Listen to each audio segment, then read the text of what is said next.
اور یہ ہمیشہ ہوتا تھا، خیر پہلے تو اتنی اسٹرانگ ہوتی تھی کہ جو ٹیچر ہوتا تھا وہ اپنے بال بچوں سمیت شفٹ کر جاتا تھا دوسرے گاؤں یا دوسرے شہر جہاں پہ اس کو ٹیچنگ کرنی ہوتی تھی. اب وہ پرابلمس ہمارے ساتھ بہت ہوں گے، تو ہم نے کہا کہ جی وہ اسی گاؤں کا، اسی یونین کاؤنسل کا، یا کم سے کم اسی تحصیل کا ہو، اور جتنی ویکنسیز تھیں اس ویکنسیز کے حوالے سے جنہوں نے بھی پاس کیا آن میرٹ، ایک بھی اس میں سفارشی، ایک اگر کوئی ایک بتا دے نا کہ یہ سفارشی ہو، تو ہم کہیں کہ نہیں یہ ہم نے اپنا کام صحیح نہیں کیا ہے.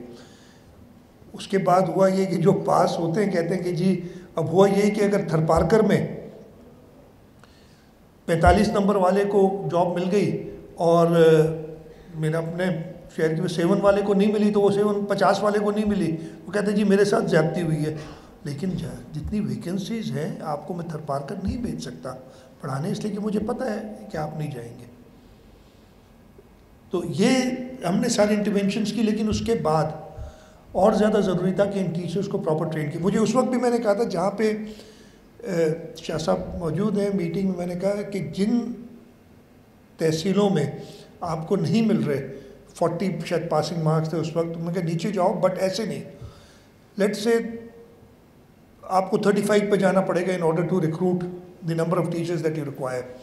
تو آپ وہ جو اگر 25 ایسے ٹیچرز پہلے ان کو آپ ٹرین کرو، ان کو آپ 35% والوں کو لاؤ، ان سے دوبارہ ٹیسٹ دلاؤ. If they pass with more than 40% then you can employ them. یہ بھی ہم نے کیا تاکہ ہم اپنی نمبرز پورے کر سکیں. یہ ساری چیزیں کرنے کے بعد بھی میرا خیال ہے کہ انلیس ہم ان ٹیچرز کو پڑھانے کا، اس لیے کہ میں پی ایچ ڈی بھی کر سکتا ہوں لیکن ہو سکتا ہے میں اچھا ٹیچر نہ ہوں.